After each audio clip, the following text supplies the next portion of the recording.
Vande Mataram students, I am Madhav from math Madhav. चलिए maths की दुनिया में चलते हैं। स्टूडेंट्स, आज हम उस दुनिया में नहीं जाएंगे जिस दुनिया में हम डेली जाया करते हैं। आज की दुनिया थोड़ी अलग है, कुछ खुशी है, कुछ गम है।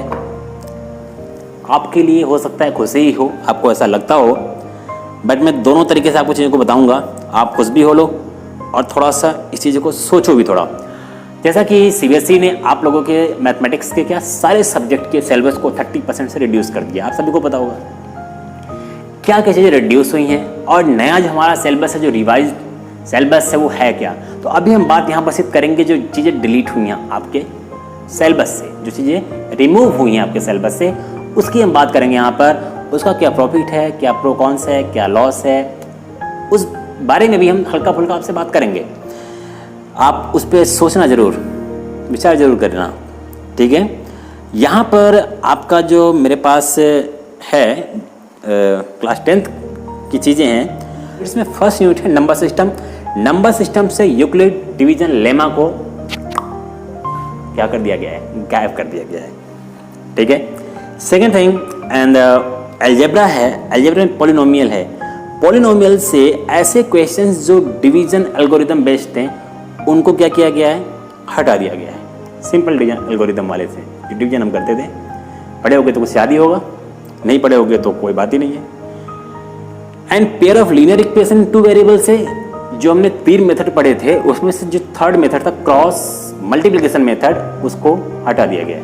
उसको हटा दिया, केवल मेथड। ये नहीं कि वर्ड्स प्रॉब्लम हटा देगा। वर्ड्स प्रॉब्लम तो किसी मेथड से कर सकते हो ना। ये नहीं कि वर्ड्स प्रॉब्लम आया तुमने बोला कि इसको तो मैं क्रॉस मल्टीप्लिकेशन से करना चाहता था, क्योंकि क्रॉस मल्टीप्लिकेशन सिलेबस से हटा दिया गया तो ये words problem out of syllabus है, ये मत सोचना, ठीक है। क्योंकि वो एग्जाम में जो बैठा हुआ तुमसे समझदार बैठा हुआ वहाँ पर। Second thing quadratic equation. Quadratic equations अभी मैंने बताया नहीं आप लोग को, लेकिन जब बताऊंगा तो उसमें कुछ जो रिड्यूसिबल, जैसे इसमें लिखा हुआ situational problems based on equations reducible to quadratic equation. Reducible का मतलब ये होता है कि जैसे मैं पेयर ऑफ लीनियर इक्वेशन जब आपने पढ़ा होगा तो उसमें देखा होगा कि कुछ इक्वेशंस ऐसे आते थे 1/x के फॉर्म में, 1/x + y के फॉर्म में। जो लीनियर इक्वेशन नहीं होते थे, वो इक्वेशन तो होते थे बट वो लीनियर इक्वेशन नहीं होते थे, क्योंकि हमने क्या बोला, x एंड y क्या होने चाहिए, वेरिएबल होने चाहिए, और वो किसी न किसी नंबर के साथ कोफिशिएंट के टर्म में होता है ना, x के साथ कोई नंबर हो। ये थोड़ी ना 2x होना चाहिए, ये नहीं कि 2/x। इस समझ बात आ रही है। सेम ऐसे क्वाड्रेटिक इक्वेशन में भी कुछ इक्वेशंस आपको ऐसे मिलेंगे जो डिवीजन के फॉर्म में होंगे, 20/x इस तरीके से। और हमें पता होगा कि /x करके कोई भी हमारा क्वाड्रेटिक इक्वेशन नहीं होता है, वो 20 के बगल में होना चाहिए, मल्टीप्लाई के साथ होना चाहिए, प्रोडक्ट में होना चाहिए और स्क्वायर के फॉर्म में होना चाहिए, तब हमारा क्वाड्रेटिक इक्वेशन होगा। और उसको हम रिड्यूस करके क्वाड्रेटिक इक्वेशन बनाते हैं। तो इस टाइप के जितने भी क्वेश्चंस आपके हैं आपके क्वाड्रेटिक इक्वेशन में, उसको रिमूव कर दिया गया है। खुशी मनाओ, पूरे गांव में ढोलक बजाओ, पूरे शहर में मिठाइयाँ बांटो।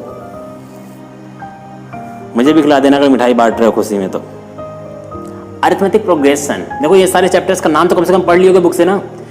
बहुत से बच्चे होंगे तभी तो केवल चैप्टर का नाम भी नहीं पढ़ा होगा, 1-2 चैप्टर का नाम देखा होगा शुरुआत का। कम से कम 15 चैप्टर है, 15 के नाम तो पढ़ लो बाबा, ठीक है। पेयर ऑफ लीनियर इक्वेशन ये हो गया, क्वाड्रेटिक इक्वेशंस भी हो गया। एंड अरिथमेटिक प्रोग्रेशन में इन्होंने क्या किया, application in solving daily life problems based on some of n terms. जब आप एपी पढ़ोगे अरिथमेटिक प्रोग्रेशन सीक्वेंसिंग एक तरीके से, तो उसमें सबसे लास्ट टॉपिक जो आता है वो nth टर्म का सम आता है। तो उस बेस पर जो एप्लीकेशंस हैं एक तरीके से वर्ड्स प्रॉब्लम्स, उसको क्या किया गया है, यहाँ से हटा दिया गया है। Now coordinate geometry. Coordinate geometry में जो एरिया ऑफ ट्रायंगल हमें निकालना होता था, सेक्शन फार्मूला हुआ करता था, डिस्टेंस फार्मूला हुआ करता था, उसमें सबसे लास्ट में एरिया का भी फार्मूला होता है। तो उस एरिया के फॉर्मूले को, मतलब एरिया ऑफ ट्रायंगल, तो एरिया ऑफ ट्रायंगल आपको नहीं निकालना, उससे आपको मुक्ति मिल गई है, आप मुक्त हैं उससे, कोई दिक्कत ही नहीं है।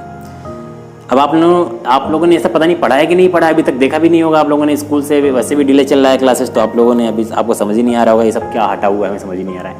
तो इन चीज़ों को जरा, जो चीज़ मैं यहाँ पे बता रहा हूँ ना, इसको मैं डिस्क्रिप्शन में मैं लिंक दे दूंगा, वहाँ भी देखना।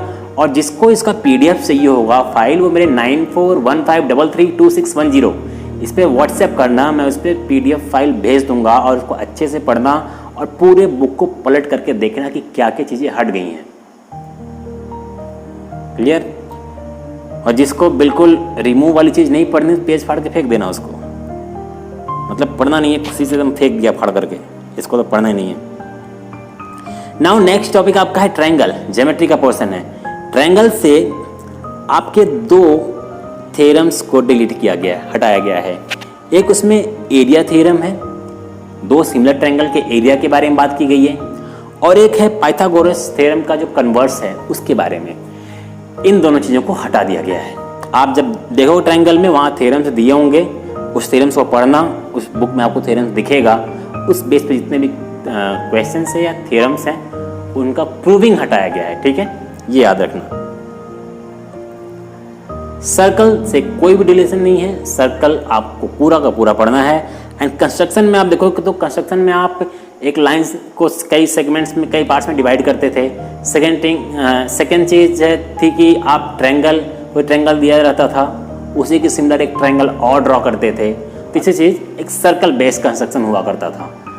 तो इसमें से सिर्फ ट्रायंगल बेस्ड जो कंस्ट्रक्शन है उसको वहाँ से रिमूव कर दिया गया है। काफ़ी लोगों को टिपिकल भी लगता था वो, कुछ लोगों को आसान भी लगता था। अब जो भी चीज़ें हो वो चीज़ें हटा दी गई हैं। तो आपको अभी आपको कैसे पता चलेगा कि खुश होना चाहिए, दुखी होना चाहिए?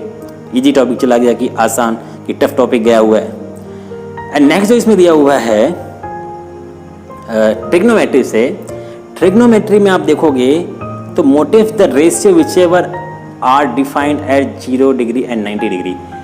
देखो यहाँ पे जितने भी रेशियोज हैं 0 डिग्री, जब ट्रिग्नोमेट्री पढ़ोगे वहाँ 0 degree, 30 degree, 45 degree, 60 degree, 90 degree, इस तरह की चीज़ें दे रखी हैं। इन चीज़ों को प्रूफ करने के लिए भी कई बार आता है, ठीक है, कि 90 डिग्री की जो वैल्यूज़ हैं वो कैसे प्रूव कर रहे हैं हम, 0 डिग्री वाले साइन, 0 डिग्री, ये सब जितने भी हैं। इसमें से 0 डिग्री एंड 90 डिग्री वाली जो चीज़ें हैं रेशियो वाले, उसको हटा दिया गया है। और बाकी 30 डिग्री, 60 डिग्री, 45 डिग्री, ये सब है। इनकी प्रूविंग कभी भी, कहीं भी, किसी भी वक्त आ सकती है। मतलब बोर्ड एग्जाम नहीं आएगी। और आपके जो स्कूल में जो एग्जाम होगा, तो नहीं, रास्ते में कोई पकड़ के एग्जाम ले लिया तुम्हारा कि चलो जल्दी बताओ। हाइट एंड डिस्टेंस जो आपको टॉपिक है उससे कुछ भी डिलीट नहीं किया गया है, उसको आपको पूरा पूरा पढ़ना है और काफ़ी अच्छा टॉपिक है वो। एंड लास्ट थिंग है, एक चीज़ और बताना था ट्रिग्नोमेट्री आइडेंटिटीज से। आइडेंटिटीज का मतलब फॉर्मूला बेस्ड जो क्वेश्चंस हैं, उसमें से ट्रिग्नोमेट्री में एक कॉम्प्लीमेंट्री एंगल वाले जो क्वेश्चंस आते थे, मतलब sine 90 minus theta, cos 90 minus theta, sec 90 minus theta, cosec 90 minus theta, इस टाइप के जितने भी क्वेश्चंस हैं आपका पूरा पूरा एक चैप्टर हटा दिया गया है। चैप्टर नहीं, एक्सरसाइज, ठीक है, चैप्टर तो ट्रिग्नोमेट्री है, एक एक्सरसाइज हटा दिया गया है, उसको आपको नहीं पढ़ना है। तो ये कुछ राहत भरी बात आपके लिए हो सकती है, कुछ राहत की सांस आप ले सकते हैं, तो इसमें कोई दिक्कत नहीं है। नाउ 4 आपकी जो 6 यूनिट है वो है मेंसुरेशन। मेंसुरेशन में आप देखोगे तो एरिया रिलेटेड टू सर्कल एक चैप्टर है आपका पूरा पूरा। इससे केवल एक प्रॉब्लम हटा दिया गया है कि कोई सेंट्रल एंगल ऑफ 120 डिग्री, कोई सर्कल है उसके सेंटर पर 120 डिग्री का एंगल बन रहा है, उससे रिलेटेड कोई प्रॉब्लम आपके पास नहीं आएगी। वो कोई प्रॉब्लम भी नहीं थी, कोई प्रॉब्लम नहीं थी इतनी बड़ी वो, जिसको हटा दिया कि आप नाच लो, ठीक है। सरफेस एरिया एंड वॉल्यूम, इसमें आपने क्यूब पढ़ा होगा 9th में, क्यूबॉइड पढ़ा होगा, सिलेंडर पढ़ा होगा, कोन पढ़ा होगा, स्फेयर, हेमिस्फेयर। बट यहाँ 10th में आपको एक चीज़ और ऐड हो रहा था, फ्रस्टम।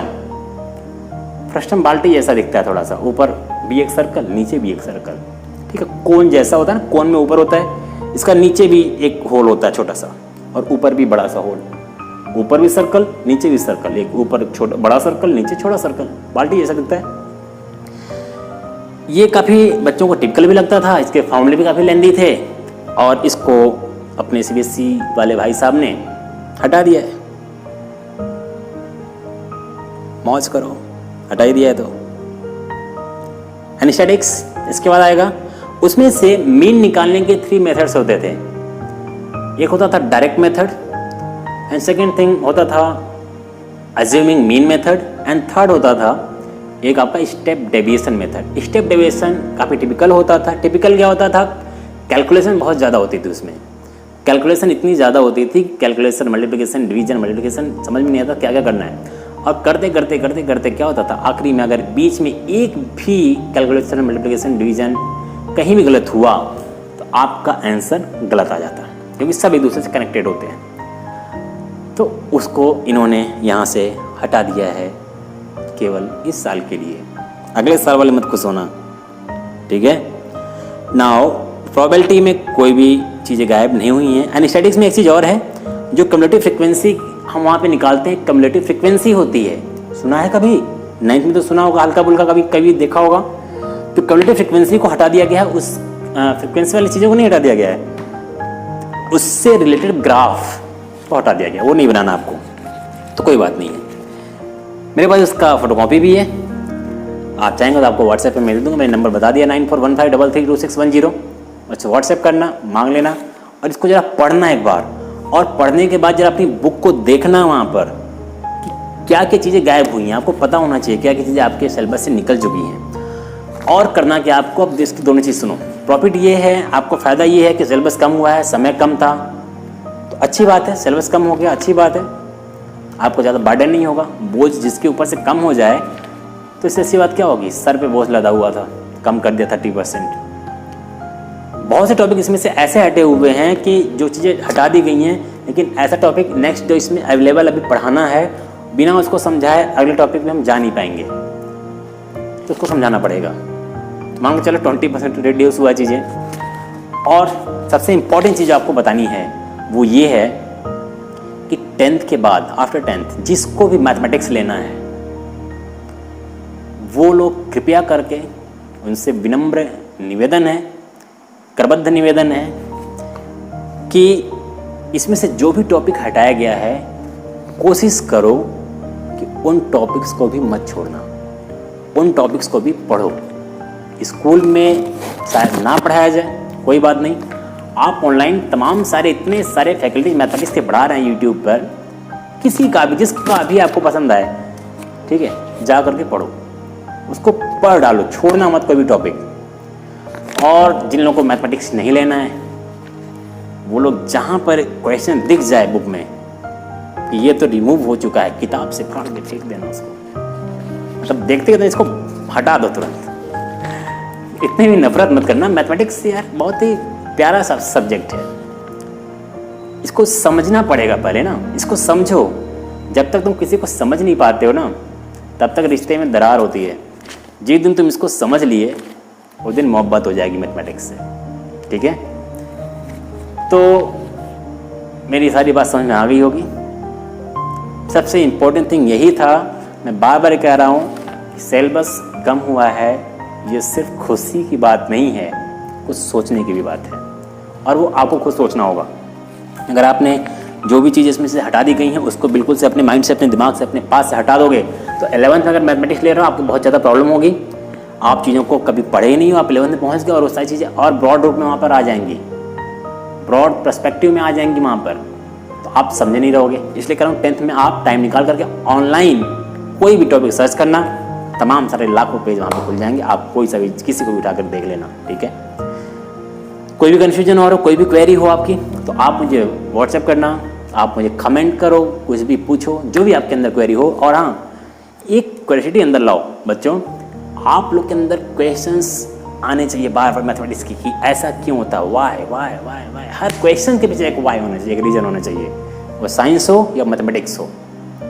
आप क्वेश्चंस करते हो हर चीज़ के पीछे, जब आप रीजन पूछते हो ना मुझसे कि ये ऐसा क्यों हो गया, तो मेरे लिए सबसे खुशी की बात होती है कि चलो किसी ने वीडियो को ध्यान से देखा है और पूछा है। तो चले फिर, all the best, thank you. कोई प्रॉब्लम हो ना बताना, फिर मिलते हैं नेक्स्ट वीडियो के साथ, नेक्स्ट प्रॉब्लम के साथ, क्योंकि हमारी मुलाकात होती है सिर्फ प्रॉब्लम के साथ।